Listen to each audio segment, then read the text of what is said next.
अस्सलाम वालेकुम एवरीवन। आज की जो वीडियो है इसके अंदर हम एक बहुत ज़्यादा पॉपुलर डेस्टिनेशन को डिस्कस करने वाले हैं for study abroad purposes, specifically for south Asian region. ये जो डेस्टिनेशन है इसमें ना तो स्टूडेंट्स को ट्यूशन फ़ी पे करनी होती है, ये दुनिया की थर्ड लार्जेस्ट इकॉनमी है, तो स्टूडेंट्स को ये भी ख़तरा नहीं होता कि जाकर वहाँ पर फ्यूचर कैसा होगा, और पीआर की अपॉर्चुनिटीज़ भी बहुत अच्छी हैं। जी हाँ, आज हम बात करने लगे हैं जर्मनी की। जो स्टूडेंट्स जर्मनी को अपनी स्टडी डेस्टिनेशन कंसिडर करना चाह रहे हैं उनके लिए वीडियो बहुत ज़्यादा अहम होने वाली है, क्योंकि हम इस वीडियो के अंदर बिगनर लेवल से स्टार्ट करेंगे। ये वो एक इकलौती वीडियो होगी that you need to watch in entirety. इसको स्किप मत कीजिएगा, इसको टिल द एंड देखिएगा, क्योंकि इसके अंदर हम तमाम तर रिक्वायरमेंट्स जो जर्मनी के हवाले से हैं वो बता रहे होंगे। यूनिवर्सिटीज़ किस किस टाइप की होती हैं ये हम बता रहे होंगे। कौन कौन से एडमिशन राउंड्स होते हैं, सेमेस्टर्स कौन कौन से होते हैं हम ये बता रहे होंगे, और तमाम तर वीज़ा की रिक्वायरमेंट्स जो कि स्पेसिफ़िकली पाकिस्तान रीजन से एक स्टूडेंट को फुलफ़िल करनी होती हैं, हम उनको भी एक्सप्लेन करेंगे इस वीडियो के अंदर। तो इस वीडियो को टिल द एंड देखिएगा।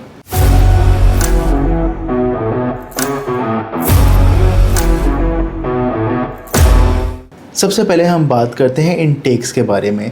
जर्मनी में दो मेजर इनटेक्स होती हैं, एक आपका विंटर इनटेक होता है, second is your summer intakes.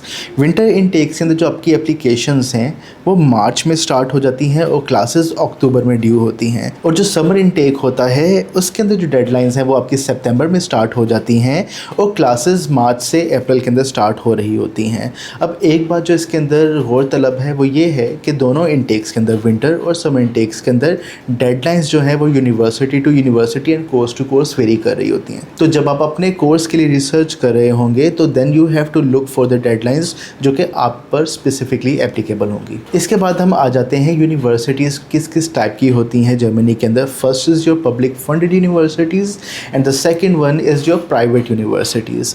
जो पब्लिक फंडेड यूनिवर्सिटीज़ हैं उनके अंदर ट्यूशन फ़ी एज सच कोई नहीं होती, बट यूनिवर्सिटीज़ को स्टूडेंट्स ने एक कॉन्ट्रीब्यूशन फ़ी की मद में एक अमाउंट पे करनी होती है जो कि काफ़ी नॉमिनल होती है। 100 यूरोज़ पर सेमेस्टर से स्टार्ट होती है, 300-350 यूरोज़ तक जाती है। बट यूनिवर्सिटीज़ इस अमाउंट में स्टूडेंट्स के ट्रैवल के अखराजात उठा रही होती है अक्सर औकात, तो ये अमाउंट फिर दोबारा से सब्सिडाइज्ड हो जाती है। दूसरी जो टाइप है जो कि आपकी प्राइवेट यूनिवर्सिटीज़ हैं, वो कई इंटरनेशनल यूनिवर्सिटीज़ ने अपने कैंपसेस जो हैं जर्मनी में खोले हुए हैं, वो फ़ी चार्ज कर रहे होते हैं स्टूडेंट्स को, और एक क्वालिटी एजुकेशन वो भी प्रोवाइड कर रहे होते हैं। अगर हम पब्लिक फंडेड यूनिवर्सिटीज़ की बात करें तो उनके अंदर भी दो टाइप्स होती हैं। एक आपकी यूनिवर्सिटीज़ होती हैं जो कि स्पेसिफ़िकली एकेडमिक जो क्वालिफ़िकेशंस हैं आपकी bachelors, masters, PhDs and specifically targeted towards the academics, वो अपने करिकुलम को डिज़ाइन कर रहे होते हैं। जो सेकेंड टाइप ऑफ यूनिवर्सिटीज़ हैं वो है यूनिवर्सिटीज़ ऑफ अप्लाइड साइंसेस। इसमें भी बैचलर्स के प्रोग्राम्स होते हैं, मास्टर्स के प्रोग्राम्स होते हैं, और अक्सर औकात पीएचडी के प्रोग्राम भी अवेलेबल होते हैं। बट इनके अंदर जो एजुकेशन है that is targeted towards students जो कि फील्ड में जाकर काम करना चाहते हैं। फॉर एग्जांपल आपको इंजीनियरिंग के जो कोर्सेज़ हैं वो आपको अप्लाइड साइंसेज़ की यूनिवर्सिटीज़ में मिलेंगे, हेल्थ साइंसेज से रिलेटेड आपको कोर्सेज अप्लाइड साइंसेज़ की यूनिवर्सिटीज़ में मिलेंगे, एट्सेट्रा। तो अगर आप एक ऐसे स्टूडेंट हैं जो कि एकेडेमिया को अपना करियर बनाना चाहते हैं तो यूनिवर्सिटीज़ में आप जाएँ। अगर आप फील्ड वर्क करना चाहते हैं या कोई ऐसी पढ़ाई करना चाहते हैं जो कि अप्लाइड साइंसेज से रिलेटेड है तो आप definitely universities of applied sciences में जाएंगे। अब अक्सर औकात स्टूडेंट्स हमसे सवाल करते हैं कि जब ट्यूशन फ्री ऑप्शंस हमारे पास मौजूद हैं पब्लिक यूनिवर्सिटीज़ की मद के अंदर जर्मनी में, तो हम प्राइवेट यूनिवर्सिटीज़ को क्यों चूज़ करें। इसकी वजह यह है कि पब्लिक यूनिवर्सिटीज़ काफ़ी ज़्यादा रिजिड होती हैं when it comes to deadlines, intakes, entry requirements, तो इसके ऊपर कोई फ्लेक्सिबिलिटी यूनिवर्सिटी स्टूडेंट्स को शो नहीं कर रही होती। प्राइवेट यूनिवर्सिटीज़ उन स्टूडेंट्स के लिए बहुत ज़्यादा बेनिफिशियल होती हैं जिनका फॉर एग्ज़ाम्पल ग्रेड कम है या वो इनटेक जो है उनके लिए बहुत दूर है, विंटर या समर का, वो कोई बीच का इनटेक लेना चाह रहे हैं। फॉर एग्जांपल प्राइवेट यूनिवर्सिटीज़ के साल में 4-4, 5-5 इनटेक्स भी होते हैं। फॉर एग्जांपल अगर आपका नवंबर इनटेक मिस हो जाता है, इसके बाद आपका जनवरी इनटेक आ जाता है, जनवरी के बाद मार्च इनटेक आ जाता है, मार्च के बाद अगस्त इनटेक आ जाता है। तो अगर आप प्राइवेट यूनिवर्सिटी में जाते हैं, फॉर एग्ज़ाम्पल आर्डन है, BSBI है, यूनिवर्सिटी ऑफ यूरोप है, तो इन तमाम यूनिवर्सिटीज़ के अंदर मल्टीपल रोलिंग इनटेक्स होते हैं। फ़ी भी काफ़ी ज़्यादा रीज़नेबल होती है if you compare it with UK, Australia and Canada. But obviously tuition free university से तो एक्सपेंसिव ही होंगी, लेकिन इनके अपने प्रोज़ हैं, उनके अपने प्रोज़ हैं। तो स्टूडेंट को अपने प्रोफाइल के मुताबिक इस चीज़ को डिसाइड करना होता है कि उसने प्राइवेट यूनिवर्सिटी चूज़ करनी है, पब्लिक यूनिवर्सिटी चूज़ करनी है, एकेडेमिया में जाना है या अप्लाइड साइंसेस में जाना है। इसके बाद हम आ जाते हैं कि अच्छा एप्लीकेशन प्रोसेस क्या होता है। सबसे पहला पार्ट जो आपकी एप्लीकेशन प्रोसेस से रिलेटेड है that is to find the relevant course and university. अब इसके लिए आप दाद की वेबसाइट पर जाकर इंटरनेशनल कोर्सेज देख सकते हैं जो कि इंग्लिश में ऑफ़र हो रहे हैं या हाइब्रिड हैं, इंग्लिश एंड जर्मन लैंग्वेज में ऑफ़र हो रहे हैं।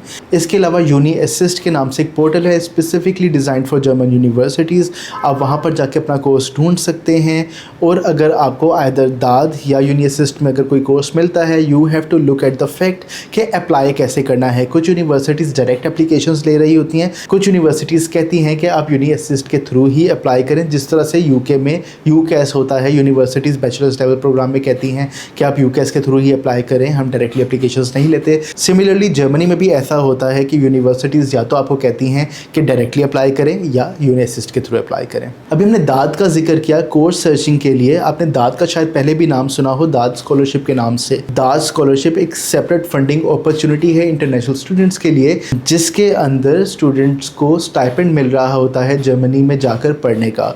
अब दाद स्कॉलरशिप वो कैसे अप्लाई करते हैं, इसकी डेडलाइंस क्या है, रिक्वायरमेंट्स क्या है, this warrants A separate video. इसके ऊपर मैं सेपरेट वीडियो बनाऊंगा और आप उसके अंदर इस चीज़ को देख सकते हैं। For now we are looking at the application procedure, जो कि एक इंटरनेशनल स्टूडेंट्स के लिए होता है जर्मन पब्लिक यूनिवर्सिटीज़ में अप्लाई करने के लिए। अब हम जब जर्मन यूनिवर्सिटीज़ में अप्लाई कर रहे होते हैं, चाहे बेशक डायरेक्टली अप्लाई कर रहे हों, चाहे बेशक यूनी असिस्ट के थ्रू अप्लाई कर रहे हों, most of the times German universities आपकी soft copies of the documents लेती है। बट कई दफ़ा जर्मन यूनिवर्सिटीज़ की एक सेपरेट रिक्वायरमेंट होती है जिसके अंदर वो हार्ड कॉपीज़ भी मांग रहे होते हैं। तो जब आप कोर्स फाइंडिंग करें, आप जब अपनी रिक्वायरमेंट्स देख रहे हो, तो आपने ये चीज़ भी लाजमी देख लेनी है कि क्या आपकी university hard copies of the documents मांग रही है। अगर वो मांग रही है तो you have to prepare all of your certified documents beforehand. इसके बाद हम आ जाते हैं जनरल वीज़ा रिक्वायरमेंट्स के ऊपर फॉर जर्मनी। सबसे पहले अगर आपके पास ऑफर लेटर आ चुका हुआ है, चाहे बेशक वो प्राइवेट यूनिवर्सिटी से है या पब्लिक यूनिवर्सिटी से है, आपने देख लेना है कि उसके ऊपर कोई कंडीशंस तो नहीं स्पेसिफाइड। अगर कोई कंडीशन स्पेसिफाइड है तो आपको उसको अनकंडीशनल करना है। इसके बाद अगर आप एक इंग्लिश लैंग्वेज प्रोग्राम में जा रहे हैं तो आपको एडमिशन अप्लाई करते हुए वक्त ही अपना IELTS सबमिट करवाना है। अगर आप एक हाइब्रिड प्रोग्राम में जा रहे हैं जिसमें part of the course is taught in German language, तो या तो आप यहाँ से जर्मन लैंग्वेज कोर्स करके जा सकते हैं। अगर आपने नहीं भी किया हुआ तो आपके कोर्स के अंदर पार्ट होता है कि वो आपको जर्मन लैंग्वेज वहाँ पर जाते साथ ही सिखाते हैं। इसके बाद हम आ जाते हैं बैंक स्टेटमेंट की रिक्वायरमेंट के ऊपर। आपको शायद ये ऑलरेडी इल्म हो कि जर्मनी के अंदर कोई बैंक स्टेटमेंट रिक्वायर्ड नहीं होती, but you have to show a block account. अब ब्लॉक अकाउंट का क्या मतलब है? ब्लॉक अकाउंट का मतलब ये है कि पाकिस्तान में रखे हुए पैसे जर्मन एम्बेसी नहीं मानती। आपको अपने पैसे जर्मनी में भेजने होते हैं अपने नाम का अकाउंट बनाकर, और वो कितने पैसे हैं? 11,904 यूरोज़ आपने अपने जर्मन अकाउंट के अंदर ट्रांसफ़र करने हैं, जिसमें से वो मंथली बेसिस पर 992 यूरोज़ आपको वापस कर रहे होंगे। तो this is the block account के आपको अपनी अमाउंट ब्लॉक करनी होती है for a period of 1 year in Germany.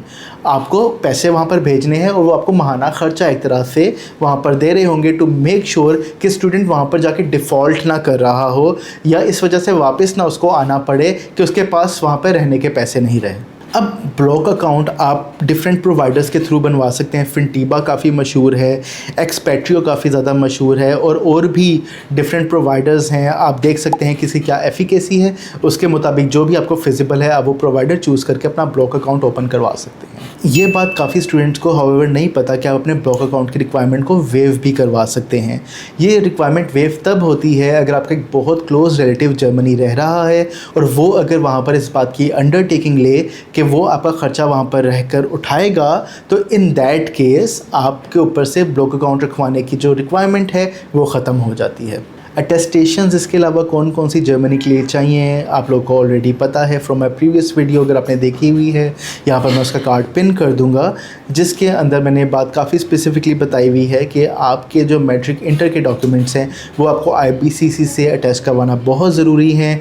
Degree level programmes हैं बैचलर्स ऑनवर्ड्स, वो आपको HEC से अटेस्ट करवाना बहुत ज़रूरी है। अगर लीगलाइजेशन की रिक्वायरमेंट है तो आपको मोफा से टेस्ट करवाना ज़रूरी है। And in case of Germany आपको सेपरेटली लीगलाइज करवाने की ज़रूरत नहीं है फ्रॉम जर्मन काउंसलेट।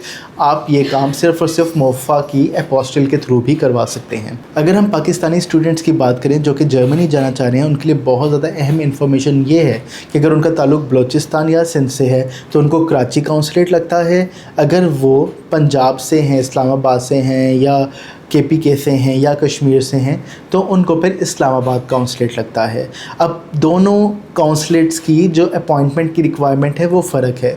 कराची के अंदर वेट लिस्टिंग चलती है। अगर आप कराची काउंसलेट अप्लाई करते हैं फॉर अपॉइंटमेंट तो इन दैट केस आपको बिफोर हैंड वेट लिस्टिंग के लिए अपनी एप्लीकेशन डालनी होती है and you have to wait approximately for 4 to 8 weeks. आपकी वेट लिस्टिंग से नाम हट जाता है और आपको अपॉइंटमेंट मिल जाती है। अगर आपको इस्लामाबाद एम्बेसी में अप्लाई करना है अपनी अपॉइंटमेंट के लिए तो वहाँ पर एक ऑनलाइन पोर्टल का निज़ाम है। आप अपनी अपॉइंटमेंट तब ही बुक कर सकते हैं अगर आपके पास तमाम तर डॉक्यूमेंट्स बिफोर हैंड मौजूद हैं। आप अपने डॉक्यूमेंट्स अपलोड करते हैं। अगर कोई ऑब्जेक्शन है तो काउंसलेट आपको ऑब्जेक्शन लगा कर भेजता है। आप उस ऑब्जेक्शन को एड्रेस करते हैं और उसके बाद जब भी कोई लेटेस्ट अपॉइंटमेंट ओपन होती है वो आपको अपॉइंटमेंट इशू कर देते हैं। इस पूरे प्रोसेस में अप्रॉक्सीमेटली 4 to 12 वीक्स लग सकते हैं। हाउएवर ये बात बहुत ज़्यादा अहम है कि अगर आपका बैचलर्स ऑनर्स डिग्री के अंदर 3.7 प्लस CGPA है तो आपकी एप्लीकेशन को फिर प्रायोरिटी के ऊपर डील किया जाता है एंड दिस गोज़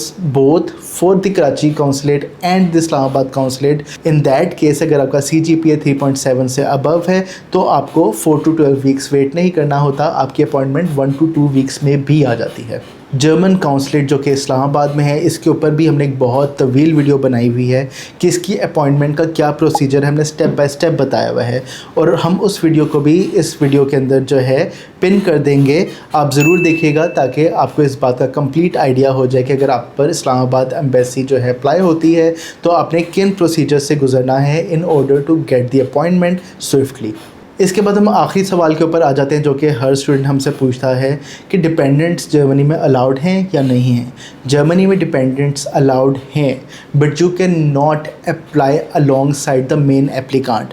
अगर एक स्टूडेंट वीज़ा के लिए मेन एप्लीकांट अप्लाई कर रहा है, उसका वीज़ा आएगा, वो वहाँ पर जाएगा, अपना रेजिडेंशियल परमिट अप्लाई करेगा जिसमें 4 से 6 महीने लग जाते हैं। Once you get your temporary residence तब आप अपने डिपेंडेंट्स को जर्मनी में बुला सकते हैं फैमिली रीयूनिफिकेशन कैटेगरी के अंदर। बट ये बात आपको ज़रूर इन नोटिस रखनी है कि फैमिली रीयूनिफिकेशन की जो अपॉइंटमेंट्स हैं उसमें आने में काफ़ी टाइम लग जाता है। तो इसमें अप्रॉक्सीमेटली 8 से 12 महीने का वेटिंग पीरियड चल रहा है। तो अगर अपनी फैमिली को जर्मनी लेकर जाना चाहते हैं अपने साथ तो आपको थोड़ा सा पेशेंट रहना होगा इस हवाले से। I hope we have clarified all the major points जो कि स्टूडेंट को देखने होते हैं while applying for Germany. But अगर आपका कोई सवाल रह गया है तो आप DM कर सकते हैं हमारे दिए हुए नंबर के ऊपर।